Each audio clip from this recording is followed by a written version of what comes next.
Allahumma amin, Allahumma amin. Agar azane be masho nabashud ka shashe tolebe ashik bechara narasat bajaye. O মাবুদ গো, এক ফোঁটা পানি দিয়াই বনি আদমকে বানাইয়া এই দুনিয়াতে কয়েকদিন ঘুরাইয়া ফিরাইয়া আবার ওই অন্ধকার কবরে নিয়ে যাইবে। এই দুনিয়াতে আর কাহাকে থাকতে দিবেন না। ভাই বলি বন্ধুরে বলি কেউ তো আপন না। ভাবিয়া চিন্তা করিয়া দেখিলাম মাওলা, ওই অন্ধকার কবরে আপনি সারা কেহ আপন হবে না। রব্বানা আতিনা ফিদ দুনিয়া হাসানাতাও ওয়া ফিল আখিরাতি হাসানাহ وقنا عذاب النار رب ارحمهما كما ربياني صغيرا رب ارحمهما كما ربياني صغيرا। ও দয়ার মালিক, আপনি এই ময়দানের দিকে তাকাইয়া দেখেন। আল্লাহ, মানুষগুলা ময়দানে বসছে, দুনিয়ার কোনো উদ্দেশ্য নাই, আপনাকে পাওয়ার জন্য, আপনাকে রাজি খুশির উদ্দেশ্যে। মালিক, এই ময়দানে বসছে মাওলা, আপনি খালিয়াতে ফিরাইয়া দিয়েন না। আপনি দয়া মায়া করিয়া মুসল্লিদেরকে সহ মাহফিলকে আপনি কবুল করিয়ে নিয়েন। আল্লাহ, মাহফিলের পিছনে যারা খেদমত করলে, বুদ্ধি দিয়ে, শ্রম দিয়ে, কষ্ট দিয়ে, আল্লাহ টাকা পয়সা দিয়ে, বিশেষ করে আমার যুবক ভাইরা, আমার রাসেল ভাই সহ এই মাহফিলের পিছনে যারা খেদমত করে, আল্লাহ আপনি এই মাহফিলের উসিলা করিয়া কিয়ামতের ময়দানে নাজাতের ফয়সালা করিয়া দিয়েন। আল্লাহ আল্লাহ, মাহফিলকে আপনি এলাকাবাসীর জন্য হেদায়েতের উসিলা বানাইয়া দিয়েন।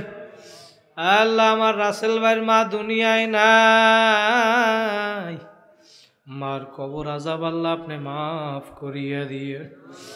আল্লাহ, মায়ের কবরকে জান্নাতের বাগান বানাইয়া দিয়েন। এই এলাকার মধ্যে যত মুরব্বীরা কবরে ঘুমাইয়া রইছে, আপনি দয়া মায়া করিয়া এলাকার কবরের বাসীকে আল্লাহ সবাইকে আপনি মাফ করিয়া দিয়েন। আল্লাহ, আপনি মাহফিলকে কবুল করিয়া নিয়েন। আল্লাহ আল্লাহ, কিয়ামত পর্যন্ত এই মাহফিলকে আপনি চালু রাখিয়েন। আল্লাহ আল্লাহ, প্রাইমারি স্কুলে চাকরি করে আমার ভাই সহ, আল্লাহ যারা মুসল্লিরা আসছে আসবে, আল্লাহ এলাকার মা বোনদেরকে সহ আপনি সবাইকে কবুল করিয়া নিয়ে। سبحان ربك رب العزة عما يصفون وسلام على المرسلين الحمد لله رب العالمين الحمد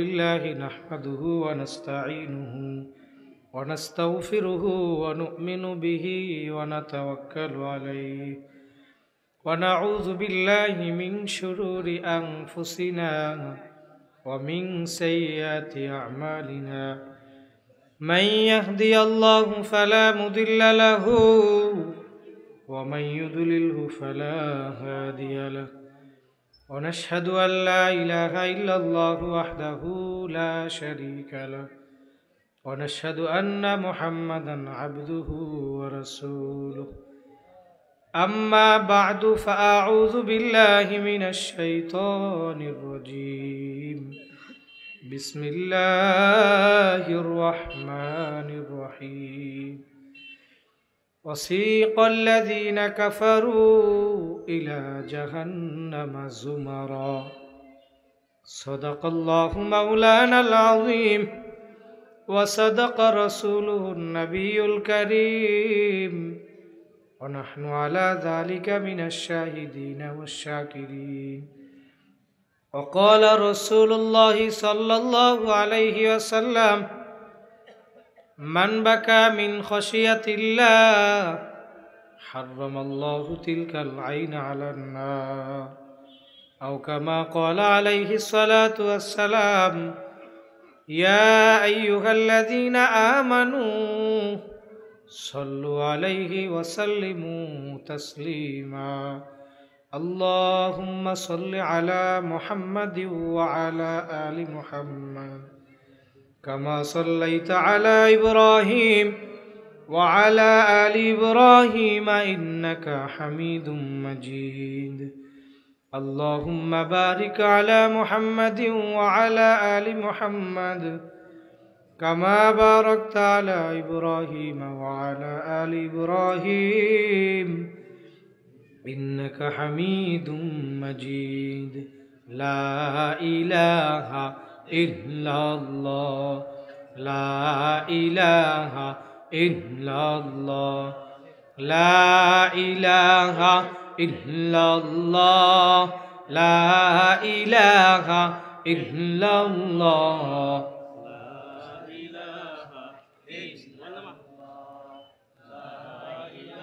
একটু বাড়াই দেন, হালকা একটু বাড়াই দেন।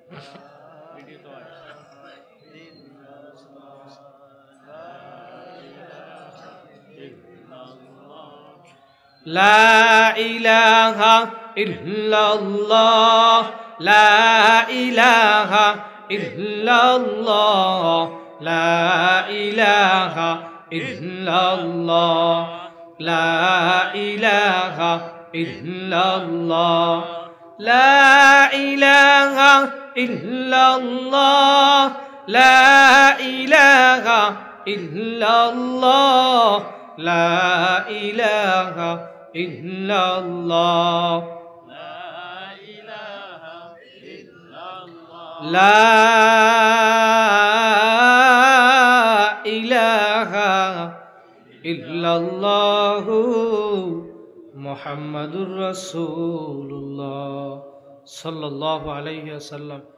শুকরিয়া সেই মহান রব্বুল আলামিনের দরবারে, যে মালিক আমাদেরকে আজকে সেই বিকাল থেকে, জহুরের পর থেকে, আসরের পর থেকে নিয়ে এই জান্নাতের বাগানে আসার, বসার, আলোচনা করা, শোনার যে তৌফিক দান করলেন, জিকির আজগার করা, শোনার, এজন্য আপনারা খুশি না বেজার? কারা কারা খুশি? জোরে হাত জাগাই একটা আল্লাহ বলিয়া ডাক দেন। নারায়ে তাকবীর। আল্লাহ কবুল করুক, বলেন আমিন। আল্লাহ বলে, আমার পক্ষ থেকে তোমরা নিয়ামত পাওয়ার পরে যদি শুকরিয়া আদায় করো, এই মাহফিল কি আল্লাহর নিয়ামত না? আল্লাহ বলে, যদি শুকরিয়া আদায় করো আমি তোমাদের নিয়ামতকে আরো বৃদ্ধি করে দিই। বলেন সুবহানাল্লাহ। আল্লাহ বুঝাইতে যায়, এর অর্থ হইল আমি তোমাদেরকে আরো বেশি বেশি নেক কাজ করার তৌফিক দান করি।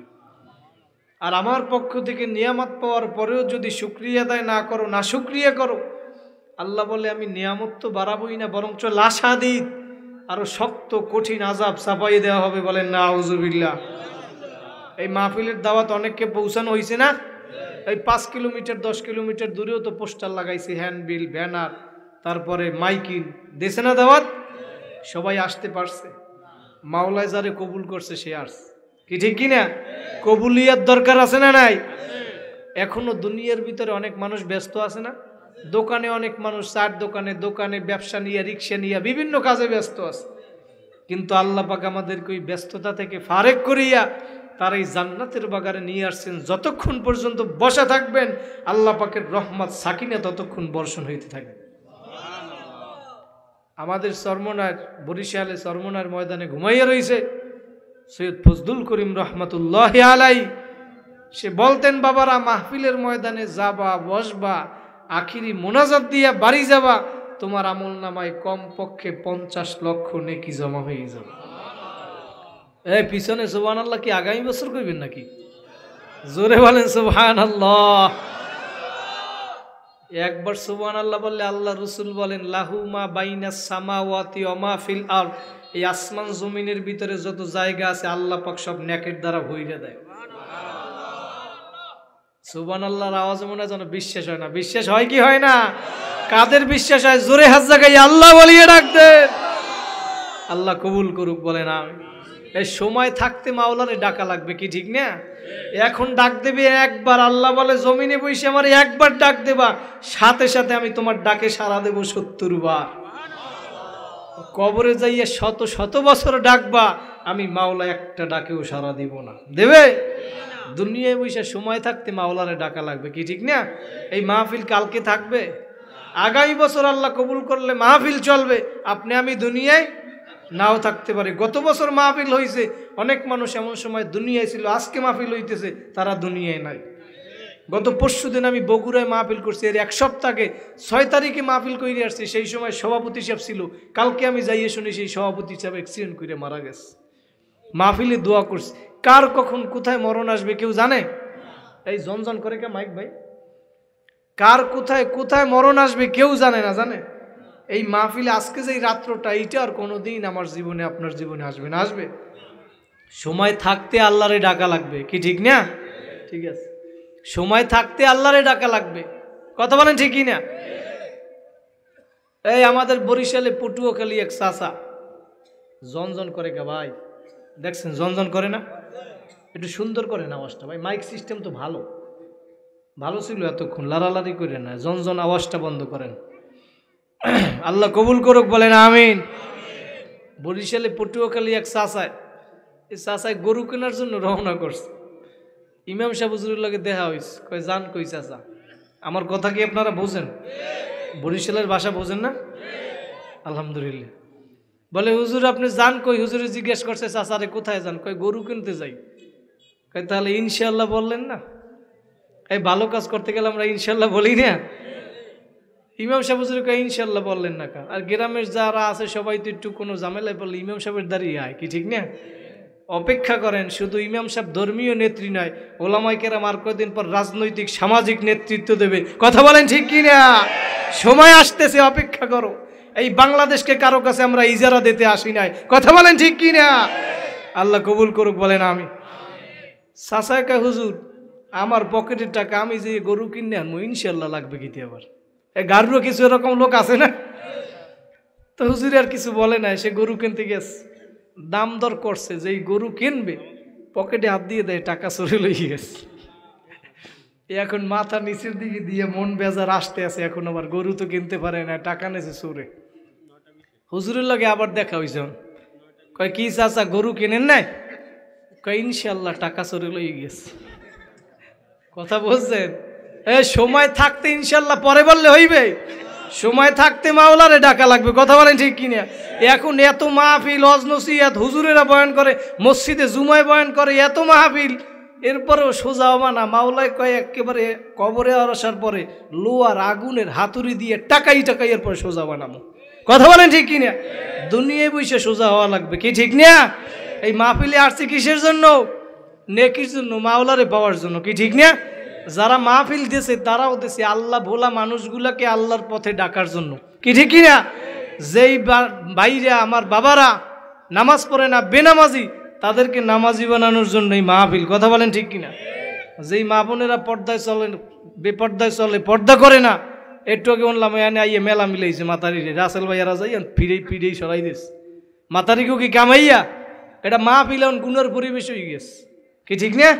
আল্লাহ হেদায়েত দান করুক, বলেন আমিন। যারা মা বোনেরা পর্দা করে না তাদেরকে পর্দায় চালানোর জন্য এই মাহফিল, কি ঠিক না? এই দিনই কাজ, কথা বলেন ঠিক কিনা? আর যারা নেক আমল বেশি বেশি করবে, আমরা যারা আসছি তারাও তো নেকের জন্য আসছি, নাকি অন্য কোনো উদ্দেশ্য আছে? এই কোনো দলকে চাঙ্গা করার জন্য কি এই মাহফিল? না, কোনো আমাদের উদ্দেশ্য আল্লাহ পাকের রাজি খুশির উদ্দেশ্য, কি ঠিক না? আর আল্লাহ পাকের রাজি খুশির উদ্দেশ্যে আসছেন, আখিরি মোনাজাত দিয়ে বাড়ি যাইবেন। আমাদের প্রধানমন্ত্রী আছে, প্রধান অতিথি, সে বয়ান করবে, আখিরি মোনাজাত দিয়ে বাড়ি যদি যাইতে পারেন আমল নামায় কমপক্ষে 50 লক্ষ নেকি জমা হয়ে যাবে। নেকি কি মনে করছেন মেয়া? নেকির দাম, ছোট্ট একটা নেকির মূল্য। সাহাবায়ে কেরাম জিজ্ঞেস করে, ইয়া রাসূলুল্লাহ, ইয়া হাবিবাল্লাহ, নেকি কি জিনিস আমরা তো বুঝলাম না, আপনি আমাদেরকে বুঝাইয়া দেন নেকি কি জিনিস। আল্লাহ রসুল বলে, সাহাবীরা, ওই যে মদিনা শরীফে উহুদ পাহাড় দেখো, উহুদ পাহাড়, এই উহুদ পাহাড়টা মাইলকে মাইল লম্বা, পাশেও মাইলকে মাইল, উঁচায়ও মাইলকে মাইল। নবী বলে, সাহাবীরা রে, এই উহুদ পাহাড়টা যদি সব স্বর্ণের হইয়া যায়, আর এই উহুদ পাহাড়ের ভিতরে কত কোটি কোটি মনকে মন পাথর আছে আমার মাওলা ছাড়া কেউ জানে না। বলে সাহাবীরা রে, এই উহুদ পাহাড়টা যদি সব স্বর্ণের হইয়া যায়, আর এই স্বর্ণের উহুদ পাহাড়টার যেই পরিমাণ মূল্য হবে, ছোট্ট একটা নেকির মূল্য আমার মাওলার দরবারে তার চাইতেও অনেক বেশি দামি। জোরে বলেন সুবহানাল্লাহ। নেকির জন্য আসছি, কথা বলেন ঠিক কি? আল্লাহ কবুল করলে আগামী বছর মাহফিল চলবে, কিন্তু আপনি আমি দুনিয়ার নাও থাকতে পারি, কথা বলেন ঠিক কি না? কার কখন কোন দিন কোথায় মরণের ডাক আসবে কেউ জানে না। জানে এই মাহফিল শেষ করিয়া বাড়ি যাব তারও কিন্তু কোনো গ্যারান্টি নাই। আল্লাহ কবুল করলে আগামী বছর মাহফিল চলবে, আপনি আমি নাও থাকতে পারি। আজকে এই রাত্র, যেই রাত্রটা আপনার আমার জীবন থেকে চইলা যায়, এই রাত্রটা আর জীবনে আর কোনোদিন পাবো না। পাবো? এই মাহফিলের এই রাত্রটা আর জিন্দিগিতে আর কোনোদিন আসবে না। বাদশা হারুন আর রশিদের জমানায় বাহলুল নামে এক ব্যক্তি ছিল, আল্লাহর পাগল। ওই বাহলুল পাগলা গিয়া সমুদ্রের পাশে বালুর উপরে ঘর আঁকে, ঘর। বাদশা হারুন আর রশিদ তার স্ত্রী জোবায়দাকে নিয়ে সমুদ্রের পাশে ঘুরতে গেছে। গিয়া দেখে বাহলুল পাগলা বালুর উপরে ঘর আঁকে। বলে, বাহলুল তুমি এই বালুর উপরে ঘর আঁকো, এটা দিয়ে কি করবা? বলে, আমি এই ঘর আঁকি, এই ঘর আমি বিক্রি করব। যে এই ঘর কিনবে সে জান্নাতের ভিতরে ঘর পাইবে। বাচ্চা ডাক দিয়া বলে, বাহলুল তোমার মাথা খারাপ হইছে, আমি বুঝতে পারছি। বালুর উপরে ঘর আঁকু, এই ঘর আবার কে কিনবে? জান্নাতে ঘর পাইবে? পাগলামি কথা বলো। কিন্তু বাদশা হারুন আর রশিদের স্ত্রী জোবায়দা, সে ছিল আল্লাহর একজন খাস বান্দি। সে বুঝতে পারছে বাহলুল পাগলা সাধারণ কোনো পাগল না, বাহলুল পাগলা হইল আমার মাওলার পাগল। ওই জুবাইদার টাকা দিয়া বাহলুল পাগলার থেকে ঘর কিনিয়ে এনেছে। আজকে বাড়ি যাইয়া ঘুমাইছে, বাচ্চা ঘুমের ভিতরে স্বপ্নে দেখে কিয়ামত কায়েম হইয়া গেছে। সামনের দিকে যাইতেছে বাচ্চা, যাইতে যাইতে গিয়া দেখে জান্নাতের ভিতরে সুন্দর একটা ঘর দেখা যায়। এই ঘরের সামনে বড় অক্ষরে লেখা দেখা যায় জুবাইদা। সুবহানাল্লাহ। বাদশার স্ত্রীর নাম লেখা ঘরে। বাচ্চা দেইখা খুশি হইছে, জান্নাতের ভিতরে আমার স্ত্রীর ঘর। স্ত্রীর ঘর মানে আমার ঘর, ঠিক কিনা? বাচ্চা এখন ওই ঘরের ভিতরে ঢোকার জন্য সামনে রওনা করছে। যখন ঘরের ভিতরে ঢুকবে, ঘরের সামনে দেখে একজন দারোয়ান দাঁড়াই রয়েছে। দারোয়ান ডাক দিয়ে বলে, বাচ্চা তুমি এই ঘরের ভিতরে ঢুকতে পারবা না। বলে, কেন পারবো না? এটা তো আমার স্ত্রীর ঘর। এবার দারোয়ান ডাক দিয়া বলে, বাচ্চা রে, স্ত্রীর পরিচয় ছিল দুনিয়ায়, কিয়ামতের ময়দানে কোনো কবরে কোনো পরিচয় চলবে না। চলবে? কবরে কোনো পরিচয় চলবে না, কিয়ামতের ময়দানে কোনো পরিচয় চলবে না। ও আমার নোয়াখালী লক্ষ্মীপুরের আমার যুবক ভাইরা, আমার মুরব্বী বাবারা, ও পর্দার আড়ালের মা বোনেরা, ও ধনী ও গরিব, রিক্সাওয়ালা, ভ্যানওয়ালা, ঠেলাওয়ালা, ও আমার ভাইরা যুবক, একটু দিলের কান লাগাইয়া শোনো। আসন দিয়া বসো, মাথাটা নত কইরা দাও। কোন দুনিয়ার পাগল হইছ যুবক? শত শত লাশ শহর থেকে দৈনিক গ্রামের বাড়ি নিয়ে যায়, একবার যে চলিয়া যায় আর কোনো দিন আসবে না। কথা বলেন ঠিক কিনা? ভাইর ওই সাদা কাপড়ের প্যাকেট কিন্তু একদিন হওয়াই লাগবে, হয়তো একদিন আগে একদিন পরে প্যাকেট কিন্তু হওয়াই লাগবে। কথা বলেন ঠিক? ওই কবরে কোনো পরিচয় চলবে না। নবী বলেন, আল কবরু রাউযাতুম মির রিয়াজিল জান্নাহ। যদি ভালো আমল কইরা কবরে আসতে পারো, তোমার আমার কবরটা একটা জান্নাতের বাগান হইয়া যাবে। আর যদি নাফরমান হইয়া কবরে যাও, নবী বলেন, আও হুফরাতুম মিন হুফারিন নার, তোমার কবরটা একটা জাহান্নামের গর্ত হইয়া যাবে। বলেন নাউজুবিল্লাহ। ভাইরা নেক কাজ কইরা আমার মাওলাকে রাজি খুশি কইরা আমার মাওলার হুকুম মাইনা নবীর সুন্নাত অনুযায়ী সইলা কবরে যাওয়া লাগবে। কথা বলেন ঠিক কি না? কারা কারা রাজি আছেন দুইটা হাত জাগাইয়া জোরে আল্লাহ বলিয়া ডাক দেন, আরো জোরে ডাক দেন আল্লাহ। আমার মাওলা বলে বান্দা বান্দিরা তোরা দুনিয়ায় বসে আমি মাওলারে যখন ডাক দিবি আল্লাহ, তোমরা আমি মাওলারে ডাকতে দেরি, আমি মাওলা তোমাদের ডাকে সাড়া দিতে দেরি করব না।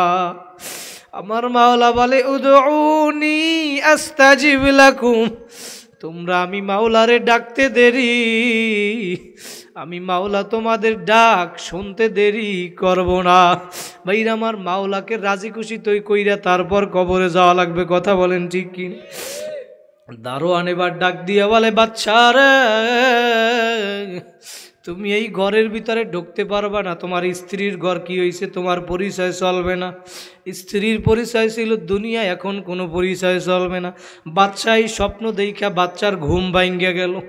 এবার বাচ্চা এখন মনে মনে চিন্তা করে আমি যদি বাকলুলের থেকে ঘর কিনতাম এই জান্নাতের ভিতরে ঘরটা আমি পাইতাম, কিন্তু কিনছে আমার স্ত্রী, সে এখন এই ঘর পাইছে। আজকে বাদশা ওই জান্নাতের ভিতরে ঘর স্বপ্নে দেখা এখন ঘরের পাগল হইয়া গেছে। ওই বাকলুলের গিয়া বলে বাকলুল তুই আজকে যতগুলা ঘর আঁকবি সব আমি বাচ্চা কিনবো। বাকলুল পাগলা ডাক দিয়া বলে বাদশারা जमाना বাইখাল রাতা নেই, গুজাস্তা জামানা ফের আতা নেই। বাচ্চা তোমারে আমি ঘর দিব, কিন্তু একটা শর্ত, গতকালকে যেই দিনটা চইলা গেছে ওই দিনটা যদি আজকে আমারে আইনা দিতে পারো, তোমারে একটা নয় শত শত ঘর আমি দিয়ে দিব। পারবে? পারবে না, না ওই দিন আর আনিয়া দিতে পারবে না। আমি যেইটা বুঝাতে পাইলাম, ও আমার রামগঞ্জের লক্ষ্মীপুরের আমার যুবক ভাইরা, আমার মুরব্বী বাবারা, ও পর্দার আড়ালের মা বোনেরা, কোন দুনিয়ার পাগল হইছো, কার মায়ায় পড়ছো রে বাবা? কেন দুনিয়া আসছো, কি করতেছো, আর কি নিয়ে মাওলার কবরে রওনা করছো? ভালো আমল কইরা যদি কবরে যাও, কবরটা জান্নাতের বাগান হবে, কিন্তু নাফরমানি যদি কইরা কবরে যাও, কবর তো জান্নাতের বাগান হবেই না। নবী বলেন জাহান্নামের গর্ত হইয়া যাবে। ও যুবক, ওই জাহান্নামের আযাব সহ্য করার শক্তি দুনিয়ার কোনো মানুষের নাই। আছে?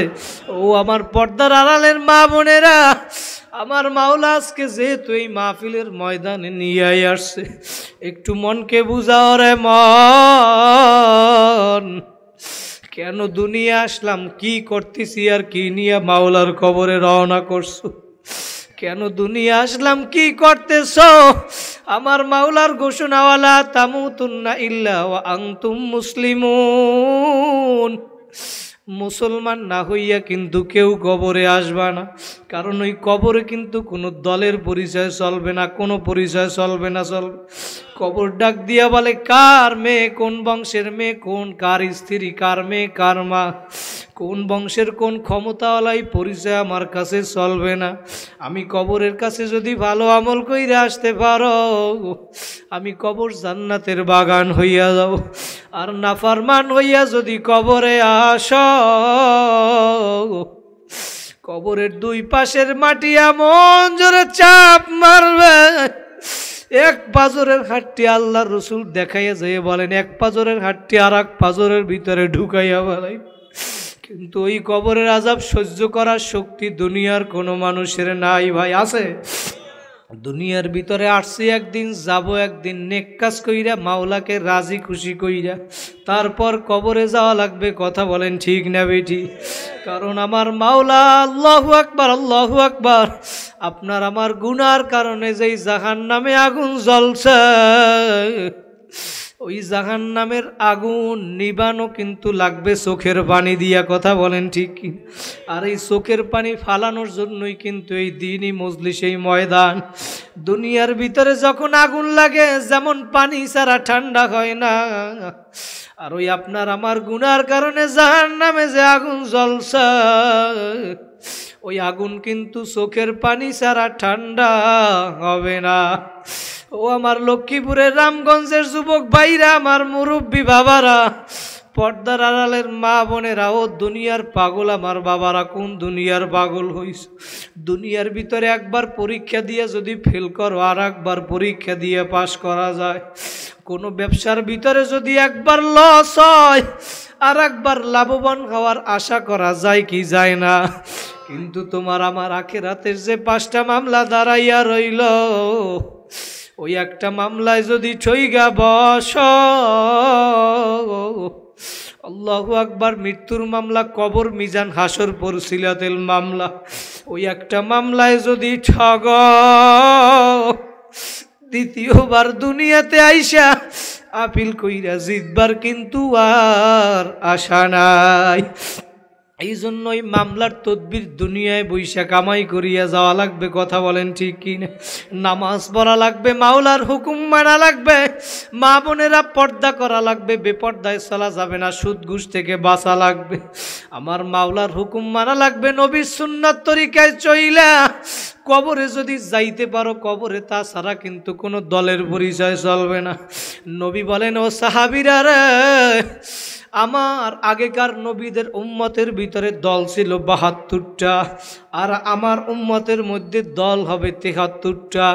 এই 73টা দলের ভিতরে একটা দল নাজাত পাইয়া জান্নাতে যাবে, আর 72টা দল ধ্বংস হইয়া জাহান্নামে যাবে। বলেন নাউজুবিল্লাহ। সাহাবায়ে কেরাম জিজ্ঞেস করে, ইয়া রাসূলুল্লাহ, ইয়া হাবিবাল্লাহ, একটা দল যদি জান্নাতে যায় সেই দলটা কোন দল? সেই দলের পরিচয় কি? আল্লাহর রাসূল সাল্লাল্লাহু আলাইহি ওয়াসাল্লাম হাদিসের ভিতরে পরিষ্কার জবাব দিছে, মা আনা আলাইহি ওয়া আসহাবি, আমি এবং আমার সাহাবীরা যেই পথে, যেই মতে, যেই সুরত, যেই সিরত, যেই আকীদার ভিতরে আসি, কিয়ামত পর্যন্ত যারা এই আকীদার উপরে, এই মতামতের উপরে থাকবা, তারাই নাজাত পাইয়া জান্নাতে যাইতে পারবা। সুবহানাল্লাহ। তাহলে সাহাবীরা কিরকম ছিল? আমার মাওলা তো এই জন্যই বলছে, আমিনু কামা আমানান নাস, ঈমান আনো সাহাবায়ে কেরাম যেরকম ঈমান আনছে, কথা বলেন ঠিক কি? সাহাবীদের ঈমান কিরকম ছিল ভাইরা? একটু দিলের কান লাগাইয়া শোনো, আসন দিয়া বসো, মাথাটা নত কইরা দাও। আল্লাহু আকবার। আমিরুল মুমিনিন, অর্ধেক দুনিয়ার রাজাই বাংলাদেশের মতো 200 রাষ্ট্রের রাজা, তারপরেও কবর দেখলে ভয়ে কান্না করত। আমিরুল মুমিনিন যখন কবরের পাশ দিয়ে হাইটে যাইতো, কবর দেখলে কান্না করত। সাথীরা বলে, আমিরুল মুমিনিন, আপনি কবর দেখলে এত কেন কান্না করেন? বলে, যত ঘাটি আছে আখিরাতের প্রথম ঘাটি হইল কবর, আর এই কবরে যদি মা পাওয়া যায়। ওসমান গনি রাদিয়াল্লাহু তাআলা আনহু কান্না করতে করতে কবর দেখা দাঁড়ানো অবস্থায় ঠাস কইরা বইসা পড়তো। তোর কবরের জান্নাতের সার্টিফিকেট সাহাবায়ে কেরাম দুনিয়ায় পাইছে, তারপরেও তারা কবরের আযাবের ভয়ে কাঁদছে। নবীর স্ত্রী হইয়াও জান্নাতে সার্টিফিকেট পাইল, নবীর স্ত্রীরা হইয়াও তারপরে আল্লাহু আকবার তারা দুনিয়ায় বৈশা কবরের আযাবের ভয়, মাওলার ভয় কান্না করছে। আজকে তুমি আমি কোন দলের পাগল হইছো বাবা? ও মা বোনেরা, কোন দুনিয়ার পাগল হইছ? আজকে দুনিয়ায় বইসে আমার মাওলার হুকুম মানো না, মাওলার নাফরমানি করো। আমার মাওলার এত নেয়ামত ভোগ করিয়া তারপরেও আমার মাওলার হুকুম মানবি না। আমার মাওলা বলে, বান্দা বান্দিরে, দুনিয়ায় বইসে আমি তোদেরকে আমারে ডাকতে বললাম, কিন্তু আমারে ডাকো নাই। তুই যখন তোর মায়ের পেটের ভিতরে ছিলি তখন তো এত সুন্দর একটা চেহারা আকৃতির মানুষ আমি মাওলা বানাইছি। তুই দুনিয়া আসছো, তুই আস্তে আস্তে বড় হইছো, তোকে আমি যুবক বানাইলাম, জবান দান করছি, যৌবন দান করলাম তোকে। তোর ওই জবান দিয়া তোর মাকে মা বলিয়া ডাকো, তোর ওই জবান দিয়া তোর বাবাকে বাবা বলিয়া ডাকো, বাবার অন্তর ঠান্ডা হইয়া যায়। তোর ওই জবানটা দিছিলাম তো আমি মাওলা, ওই জবান দিয়া যদি আমি মাওলারে একবার আল্লাহ বলিয়া ডাক দিতি। ভাইরা জোরে একটা ডাক দাও আল্লাহ, আরো জোরে দিল থেকে ডাক দেন আল্লাহ। হাকিমুল উম্মত আশরাফ আলী থানভী রহমাতুল্লাহি আলাইহি বলছে, আল্লাহু আকবার জবান থেকে যদি একবার আল্লাহর নাম উচ্চারণ করবে যে ব্যক্তি, আল্লাহর নাম একবার উচ্চারণ করার পরে দ্বিতীয়বার যদি আর একবার উচ্চারণ করার জন্য ইচ্ছা হয়, তিনি বলেন তুমি বুঝবা তোমার আগের আল্লাহ ডাক দেওয়া কবুল হইয়া গেছে। সুবহানাল্লাহ। ভাইরা আমার মাওলা বলে আমি তোমাকে যুবক বানাইলাম, জবান দান করলাম, জবান দিয়ে আমি মাওলারে ডাকো নাই। আমি জবান দিছিলাম আমি মাওলা, তারপরে আমি মাওলা রাগ করিয়া খানাও বন্ধ করি নাই, আমি তোমার রাগ করিয়া পানি বন্ধ করি নাই, বাতাসও বন্ধ করি নাই। আমি মাওলা তো অপেক্ষা করছি তুই আমারে কখন ডাকবি বান্দা বান্দি, তুই জবান দিয়া ডাকো নাই। যখন তোর বয়স আস্তে আস্তে যখন তোমার হায়াতের বেড়া পার হইয়া গেল, এখন তোমার মৃত্যুর পরে যখন কবরে আসছ, এখন ওই নাফরমান কবরে যাইয়া দেখে ডানে মাটি বামে মাটি, নিচে মাটি এর বিছানা, উপরেতে মাটির চাপা, ভাইগা যাইতে পারবা না। আমার মাওলা ডাক দিয়া বলে বান্দা বান্দি রে, তুই এখন কবরে আইসা ওই বান্দা এখন দিক বিদিক না পাইয়া আমার মাওলারে ডাকবে, শত শত বছর ডাকবে। আমার মাওলা বলে দুনিয়ায় বইসা আমারে ডাকতে বলছিলাম ডাকো নাই, এখন আমি মাওলারে ডাকো, আমি মাওলাও তোমার ডাকে সারা দিব না। কোনো এক কবি আমার মাওলার ভাষায় বলছিল, যখন তোমার কেউ ছিল না তখন ছিলাম আমি, এখন তোমার সব আছে পর হইয়াছি আমি। আমার মাওলা কেমন জানি আবার বলে, বান্দা বান্দি যখন তুমি কবরে আসবা তখন তোমার কেউ রবে না, তখন রব আমি। আমার কাছে আসতে হবে যতই ভাগো তুমি। আল্লাহু আকবার। কবরে যাই আমার মাওলারে বারবার ডাকবা, আমার মাওলা ডাকা সারা দিবে না, কারণ দুনিয়ায় বসে আমার মাওলার হুকুম মানো নাই। আমার মাওলা বলে হে নাফরমান, তোরে আমি দুনিয়ায় বইয়ে ডাকছিলাম, আমার পক্ষ থেকে মুয়াজ্জিন তোকে ফজরের সময় ডাক দিছি, আসসালাতু খায়রুম মিনান নাউম, ঘুমের চেয়ে নামাজ ভালো। তোরে মসজিদে ডাকছে, তুই নামাজ আজান শুনছো আসো নাই, তারপরেও তুই ল্যাপ কম্বল গায়ে দিয়ে ভালো করিয়া ঘুমাইছো। তোরে আমি ফজরের সময় ডাকছি মসজিদে পাই নাই, তুই ল্যাপ কম্বল গায়ে দিয়া ঘুমাও। ওই ল্যাপ কম্বল আমি মাওলা কোনো পশু পাখির জন্য বানাই নাই, তোরা বনি আদম তোদের জন্য আমি বানাইছি। তোরা ভোগ কর, আমার নেয়ামত ভোগ কর, কোনো সমস্যা নাই, কিন্তু আমি মাওলা নেয়ামত ভোগ করি আমার মাওলার হুকুম মান, কিন্তু নেয়ামত ভোগ করি আমি মাওলার হুকুম মানো নাই। আমি মাওলা তারপরেও রাগ করিয়া তোর খানা বন্ধ করি নাই, পানিও বন্ধ করি নাই।